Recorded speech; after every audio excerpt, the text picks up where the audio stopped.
राज ठाकरेंची जशी कुंडली मांडली जात होती अगदी तसेच निकाल लोकांनी दिलेत। नाशिकमध्ये मनसेनं कसलं भारी काम केलंय हे मराठी कलाकारांच्या टोळक्यापासून ते रतन टाटा असं सगळ्यांनी सांगून बघितलं, पण त्याचा काहीही उपयोग झाला नसल्याचं दिसतंय। कारण नाशिकमध्ये राज ठाकरेंच्या मनसेचा सुपडा साफ झालाय। अवघ्या 3 जागांवर यश मिळालंय। पाठीमागच्या वेळेला याच नाशकात मनसेची सत्ता होती असं आता कुणाला सांगितलं तर विश्वास बसणार नाही। एवढं अपयश मनसेच्या पदरी पडलंय।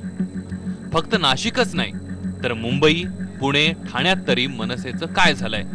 मागच्या वेळेस मुंबईत बाळासाहेब असतानाही राजनं दणदणीत यश मिळवलं होतं। लोकांनी मराठी माणसाच्या मुद्द्यावर राजना भरभरून मतं दिली। 27 नगरसेवक पहिल्या झटक्यात निवडून दिले। त्याच मनसेला या वेळेला गयावया करण्याची वेळ आली। ज्या सेनेवर वार करत मागच्या वेळेस राज फिरत होते तेच आता मातोश्रीच्या दारावर ताटकळत असल्याचं दिसतंय।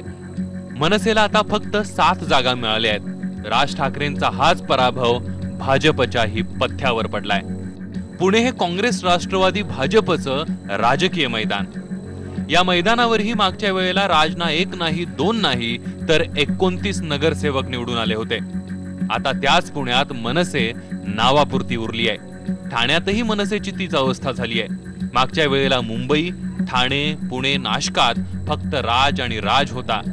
आता मात्र राज ठाकरेंचे हे गड भाजपनं नेस्तनाबूत करून खालसा केलेत। मागच्या वेळेला निवडून आलेले आमदार, नेते राजना एक एक करून सोडून गेले। अपेक्षा करूयात आता आलेले तरी राज सोबत राहतील किंवा राज त्यांना राखण्यात यशस्वी होतील। Bureau report, IBN Lokmat.